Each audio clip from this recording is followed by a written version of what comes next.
Hello. So it's been a minute since I've done one of these videos, and I apologize for that. I'm not. One of my first videos, I explained that I am someone who could happily remain anonymous the rest of my life. I'm not someone that seeks glory or the spotlight or money or power or any of that stuff. So the whole thing of YouTube, to me, for likes and shares, social media, and maybe it's just my generation or my age or my background, but it just seems ridiculous to me. I realize it's not. A lot of good has come out of this stuff, and a lot of pointless has come out of this. But I want to tell you a story.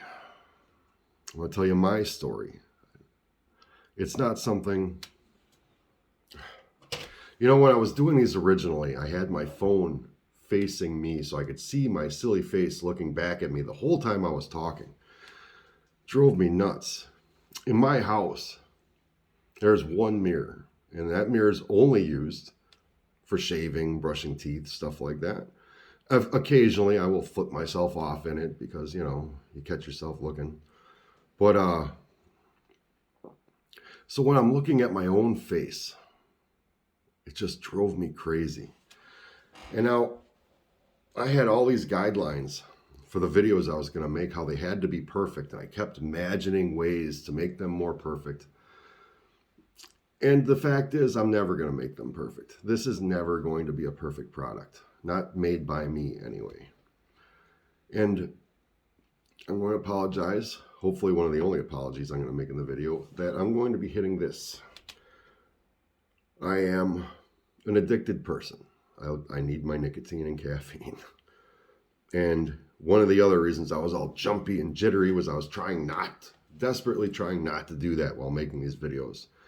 Trying to fit them into the recommended time length and everything. And that's not going to be what this is.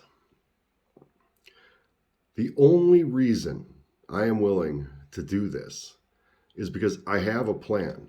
I keep seeing people I respect saying that we need to have a change on this planet. We need to start right now making a difference. But nobody knows how. I know how. I'm fairly certain. I'm confident I know how. But confidence is a tricky thing, right? You can still be wrong no matter how confident you are. So I need to prove something first. This video, in telling my story, I want to tell a simple thing. It is my belief that for thousands of years, we, humanity, as a species, as an ecological system on this planet, we have missed the point. Now, some people who watch this might right now be like, yeah, I can get behind that. I can totally get behind that. Right now, you don't need to explain anything. But a lot of people, I feel, are going to need some proof. A story they can work through to understand in what way have we, humanity, missed the point. Because,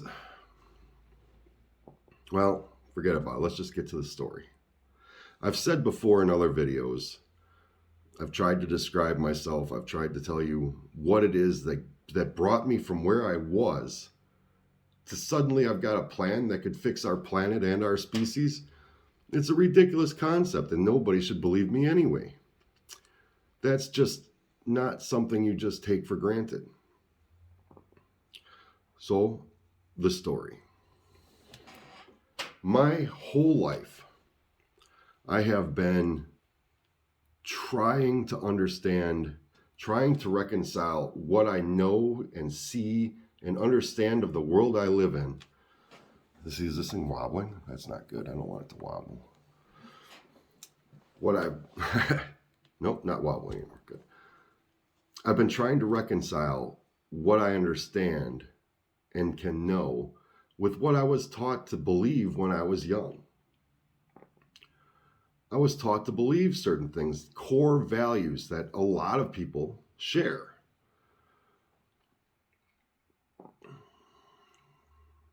I had a hard time recognizing it. And I think I know why now, but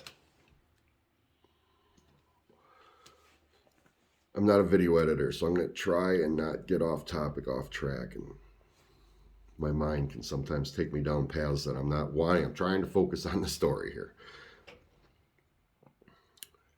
I don't know, maybe you've could understand something like that. You're taught something from a young age, and it doesn't make sense, but you make it a part of yourself.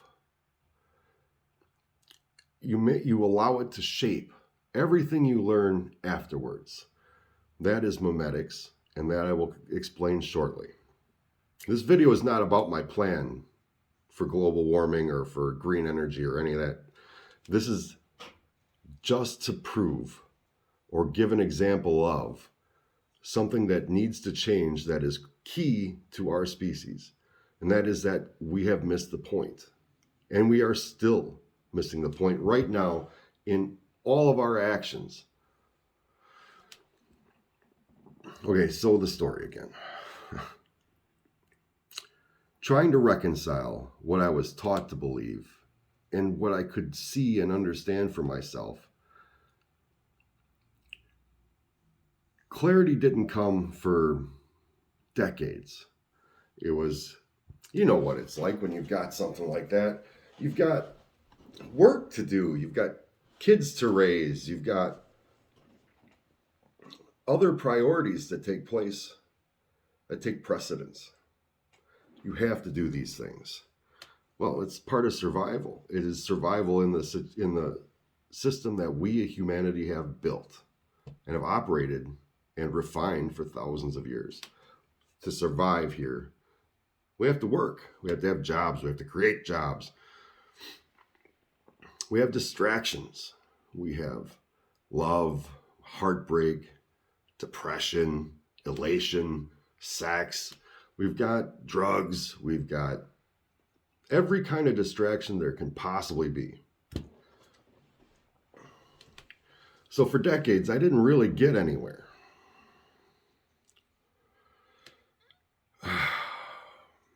Till about 3 years ago, I was asleep in this bed over here off camera. It's 3 feet away. Sound asleep. And I became consciously aware that I was dying. Right there. I was dying. I don't know if it was heart or head or what. I'm pretty sure it was head. I don't know for sure, but I'm pretty sure that it was head because the changes that have come afterwards were all head.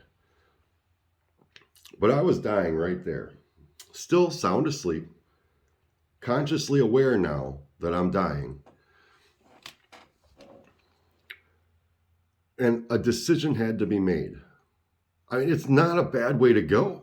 Sound asleep, comfortable and warm. It's a great way to go, really. I mean, if you have a choice. But I chose not to die. And I felt the ability to claw my way back out of it. To decide to live. That shook me. It rattled me. This was during COVID, so there was plenty of time to sit and circumspect on the situation. We were all sitting at home. Well, most of us were sitting at home. A lot of us. I was. I had plenty of time on my hands to consider the situation. I was dying.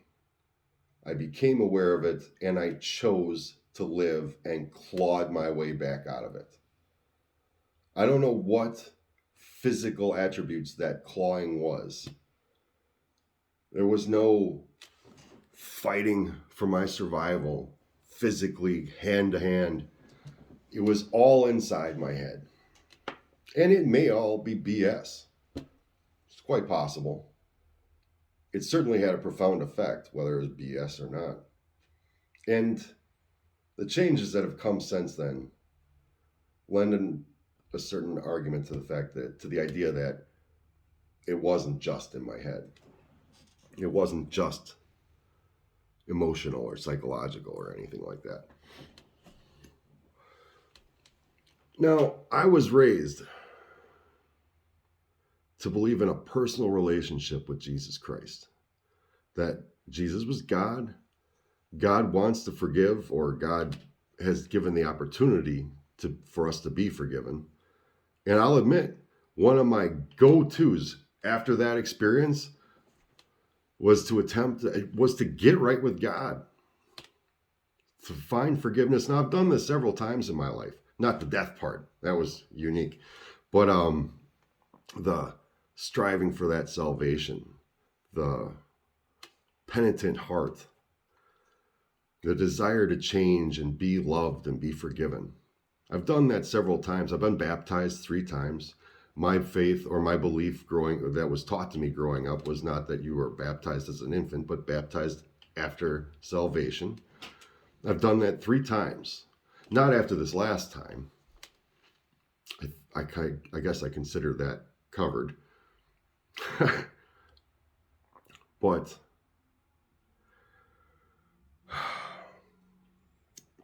that was one of my first reactions to this experience. The problem is, I still cannot see the world the way I was taught to see it growing up. Saved or not, death experience or not, intelligence or not. Another way, I don't know if you've ever been told this. Probably. It seems like a common thing to say. But if you can put your mind to it, there's nothing you can't accomplish. When I put my mind to it, I cannot reconcile what I see in this world with what I was taught as a child. And here I am with probably my 4th time coming to God and asking for forgiveness. And I still cannot see the world the way I was taught to see it.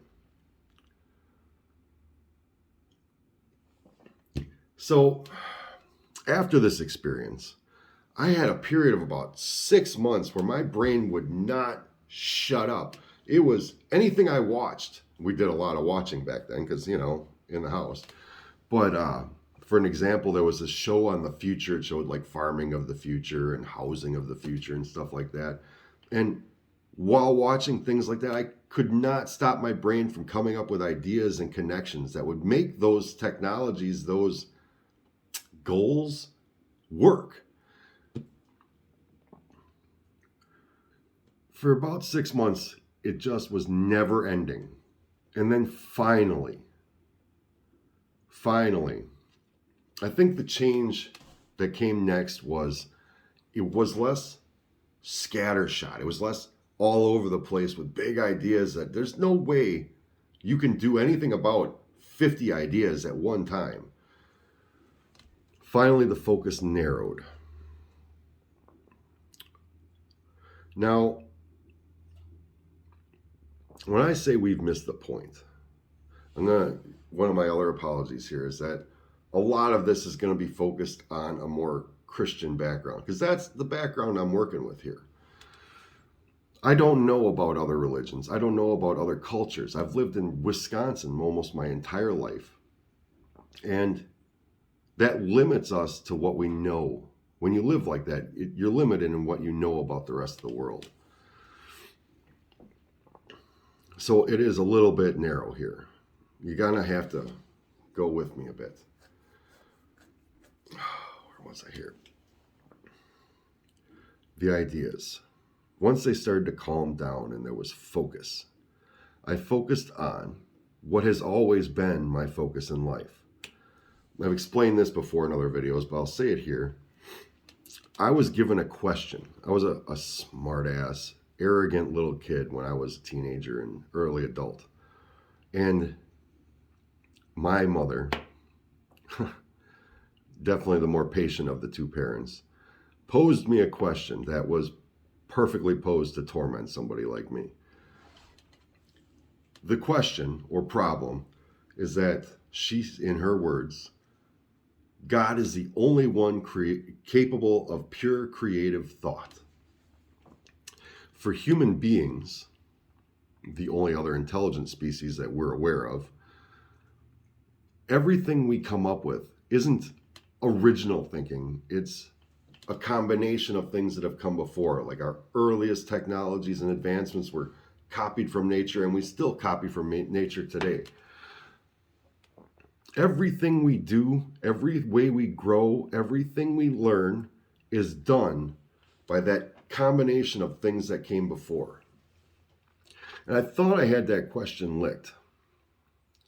One of the only times I came up with a way to get around this question was, I'm a physical laborer. I'm a painter, a construction worker for a living. And when you're doing physical labor repeatedly for long periods of time, you come up with techniques, things that are seemingly unique to you, that are, at the risk of sounding arrogant, they seem sometimes to be inspired.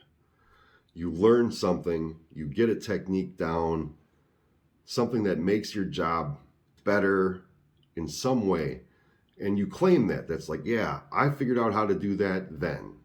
This is how I figured out how to do that. That seems to me that creative thinking, when it comes to, you can see this in a lot of ways, like singing, poetry, dance, everywhere. This sort of figuring out a technique for yourself feels like, at times, maybe not always, but it certainly does feel like it's inspired thinking. That was the closest I came to solving the problem before I found the actual answer. And well, I guess we should get to the answer. After the 6 or so months of slipshod ideas, huge ideas driving me crazy, can't shut up to my friends about these big plans and ideas, when the focus came, I focused in on that question, apparently. It wasn't something conscious. It's not something like I had a plan. No, I was still going through life. But my focus came into that question, and the answer I arrived at nearly broke me. This all started with a near-death experience right there. It led through this chaotic period of time where nothing made sense, but everything made sense. And it then came down to this focus to this same question that had been with me for decades. The answer is, sorry.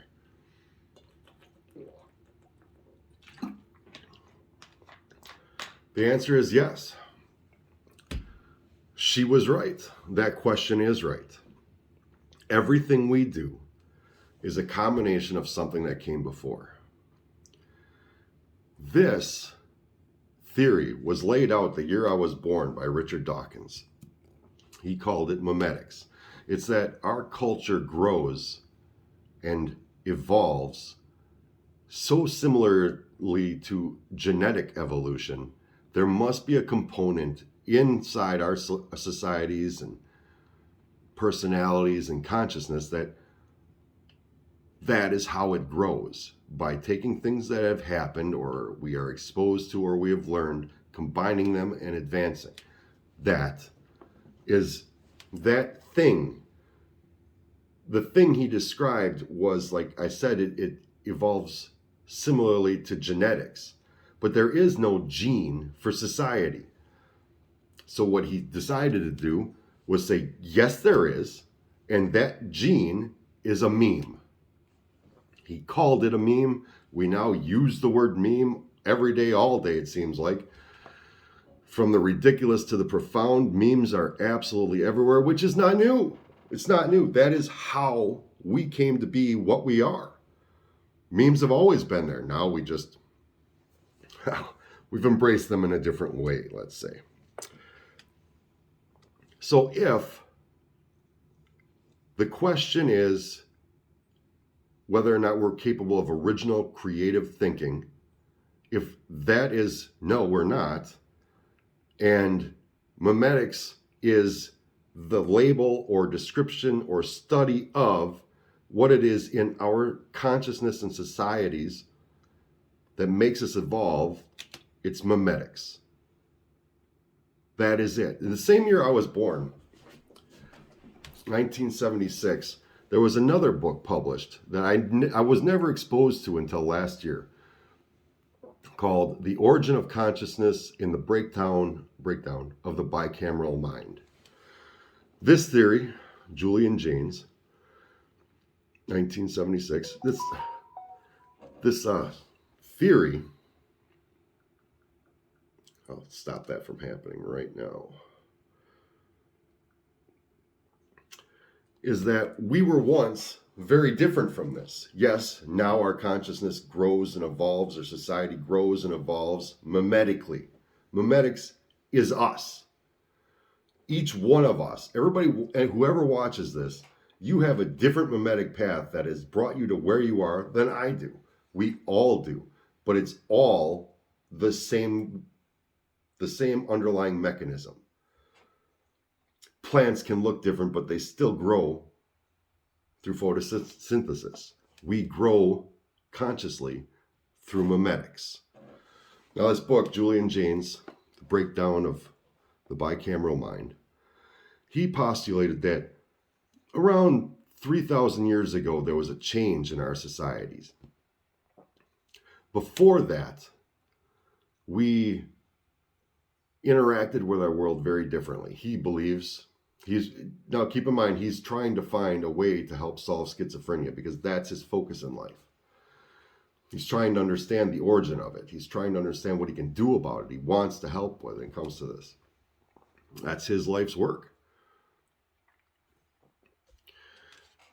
Before, we understood very differently. We hadn't grown mimetically yet.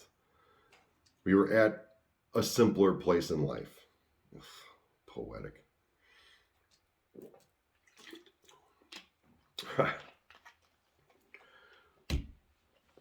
Either way, he put out this theory. He put massive amounts of effort into it. Tons of documentation and examples trying to prove something that you can't prove because it's 3,000 years ago and longer. Time travel is a dream. It's a fancy. It's not a thing. Prove me wrong. Anyways, so his theory can't be proven, but he could make the best argument possible for it. That up to about 3,000 years ago, we were very different. He's described that difference. He's described the downfall of that difference. What he believed, the downfall, the change that happened for our species was that we got more populous because we're farming as opposed to hunting and moving around. We're farming, so we get towns with more population. Language becomes a critical factor. I would argue language is around long before 3,000 years ago, but either way, that the advent and development of language was the downfall to what we were before this present form of consciousness. From a bicameral individual to a conscious individual. And he feels that happened sometime around 3,000 years ago. Yet whether or not he's right, whether or not we were purely bicameral before we were conscious and now we are conscious, therefore we struggle with the bicameral that is latent in us. It doesn't matter if he was right or wrong, because he's hit upon something that helps prove we've been missing the point. So now his theory for the failure of the bicameral era and moving on to consciousness is that language develops. But I would argue that language doesn't develop any other way than mimetically. It is copied. It is learns and grows. Sorry. It learns and grows mimetically.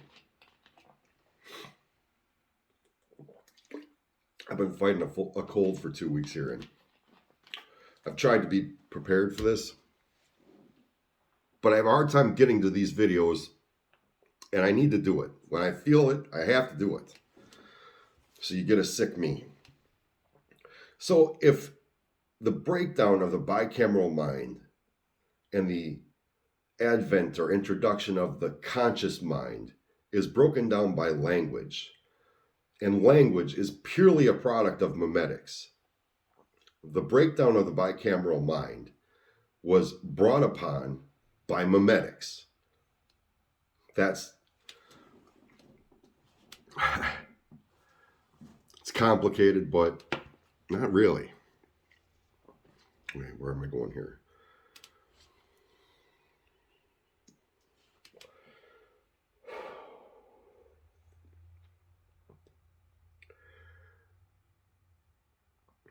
So given my question, the conscious mind, memetics being the understanding that yes, we only learn and grow and evolve through adaptation of things that came before.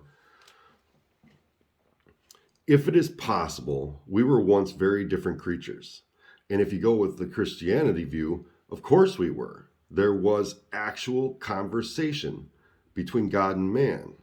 And I picture this happening. In my mind, I tried to picture this happening. There is a universe that is talking to a man. Somehow, this universe that thinks in genetics, and it thinks in DNA, and it thinks in gravity, that is solar systems and galaxies and a universe that is expanding and growing. This consciousness is talking to a man. See, we have religious texts. All religious texts are the words of men. Maybe once upon a time, there was a universe that tried to speak to individuals. And I'm willing to bet that when that was happening, those individuals were quite easily missing the point. And once consciousness became, once that, if it was a bicamerality that we were before and now we're more conscious, once that happened, there's a runaway freight train here. There is consciousness that is growing and learning and changing, adapting. I'm trying to tell my story here. I'm not trying to preach to you. Once I understood that she was right, my mother was right, there is no original, creative, absolutely new things that come out of us because our consciousness is memetic. Whatever it was before, if it was anything before, it is now purely memetic. Let me try to give you an example of how this works. If you've gone through your day, we used to, before the internet, there used to be this thing called healthy inner contemplation, this time we would take to reflect on the experiences we've had, work out how we feel about them, conscious, just in your mind space, picturing your day, picturing your life, picturing your week, picturing your job, picturing your family. We'd reflect on it. Now you flip through screens. Before, maybe I'm sure a lot of us still reflect. I mean, here I am. I have access to screens I can flip through, and I'm still consciously reflecting. So yeah, we all still do this. While you're doing that, let's say you take a topic of, let's keep like, I had pizza for dinner, and you're reflecting on the pizza you had for dinner. Or that sounds like a terrible example, but I'm going to run with it because I'm there already. When you're looking at it in your mind's eye, you're comparing examples. You're taking things that have come from before. You're comparing it to past pizzas. You're comparing it to your hopes for future pizzas. Pizzas. Yeah, but memetically in your brain, all of those decisions, everything you choose, like, I really prefer it with more garlic. That's past experience. That is memetic change that it will affect probably, maybe, hopefully, the next pizza you buy and consume. Let's try to take something a little bit deeper. For me, since this is my story.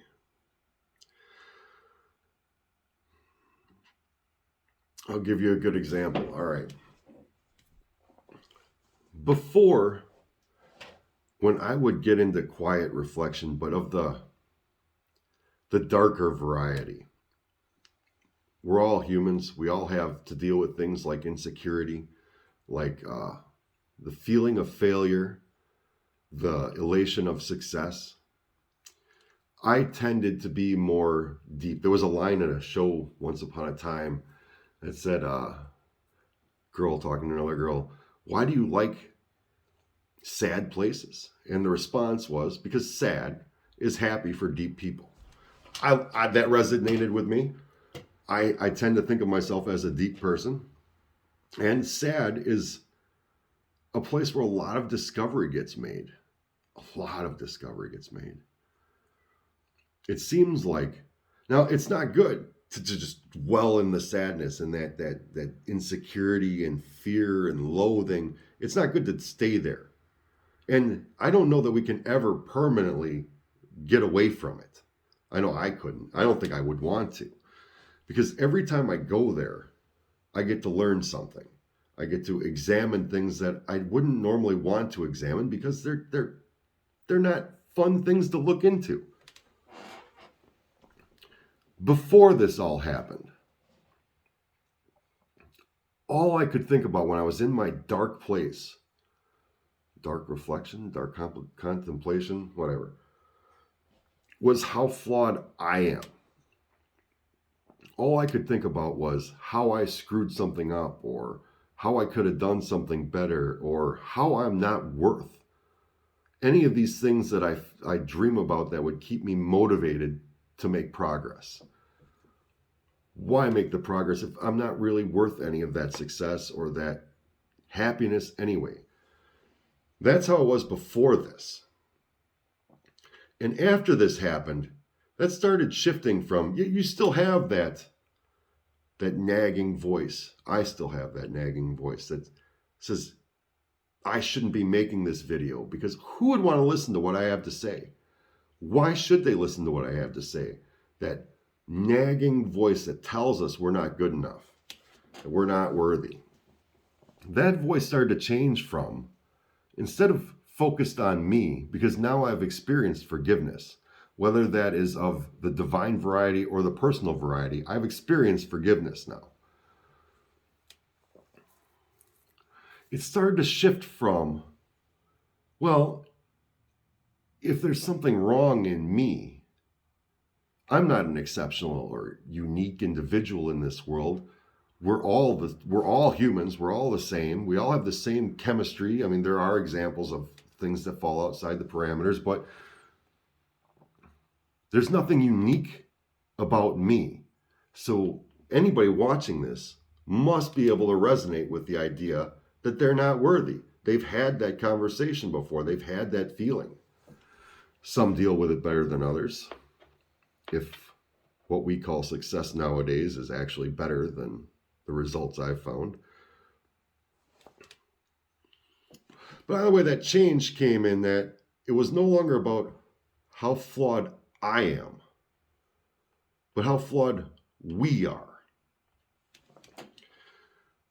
That if it's not unique in me to feel this way, then it's in others as well, then it's in us, we being humanity. You know, I can't get this out of my head, so I'm gonna just put this out there. I was watching Band of Brothers yesterday, and there's this scene where they come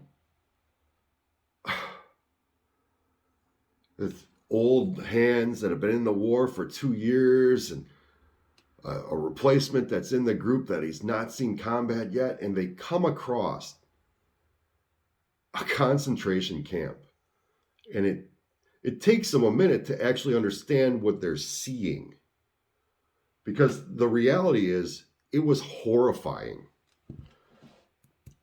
What happened in those camps was terrible. And when you see something like that, that makes you react so viscerally, that disgust and the heartbreak and the anger and the shame. The shame is from knowing that the people that did that were just like us. They were built the same as us. They had the same brains as us. They had the same chemistry as us. They had different mimetic paths than us, but they were the same. We did that. It wasn't Nazis and Hitler that did that. It was us. Humans did that to ourselves. Because some humans had been convinced that that was the thing to do. And it's not by any means the only example of terrible things we, humanity, have done to ourselves that we are still doing right now. It's easy to say, oh, well, that's Hitler and Nazis. That is a deflection. That was us. We have been getting it wrong and missing the point for a very long time. I just had to tell that because I can't seem to keep my story straight to do this video while that's distracting me. All right, so back to the point.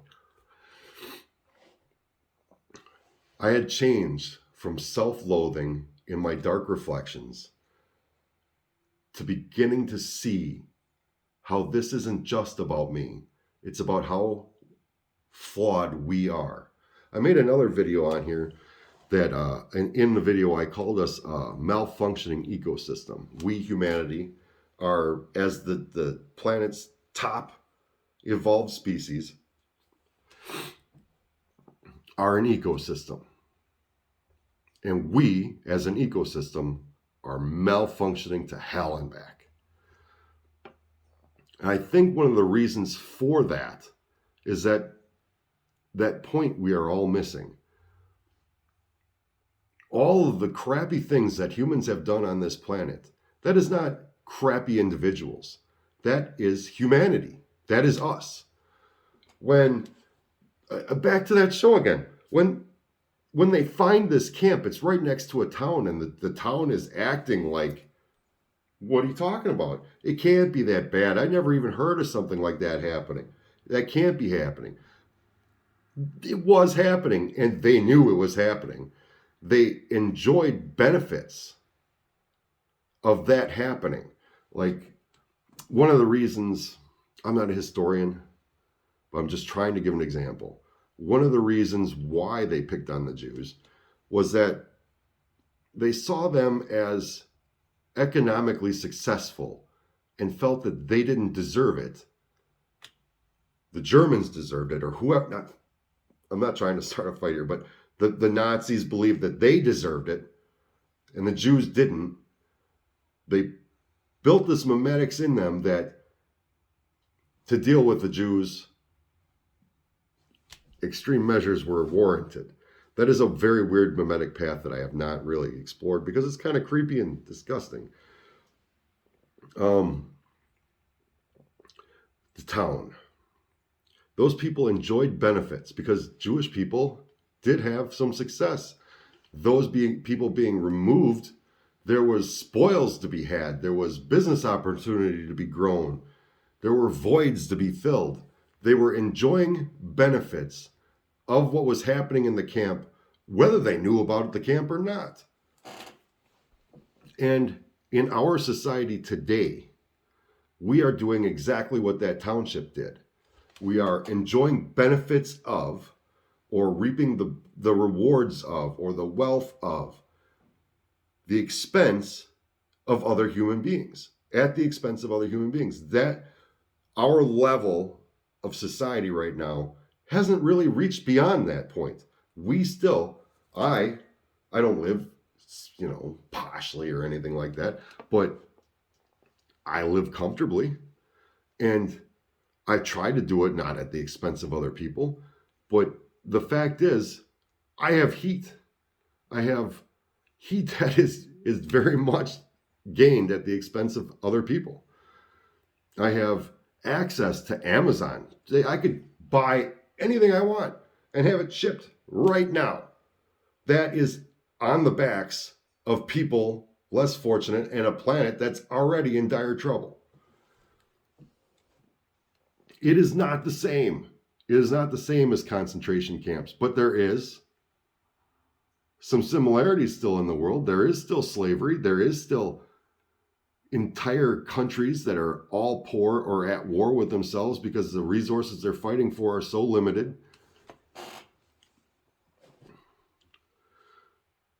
Maybe the culpability isn't there, not at the same level, but I don't see much change, much advancement from there to here. We're talking about almost 100 years ago, 80, whatever. I think in the way we miss the point there is it's easy to say that was them that did that. I would never do such a thing. And you wouldn't. I wouldn't. We wouldn't do that sort of thing because we don't have a mimetic background that puts us in the situation where we have to. I don't have to worry about a genocide to accomplish my goals because I don't have goals that are that important. I'm going to take a minute here.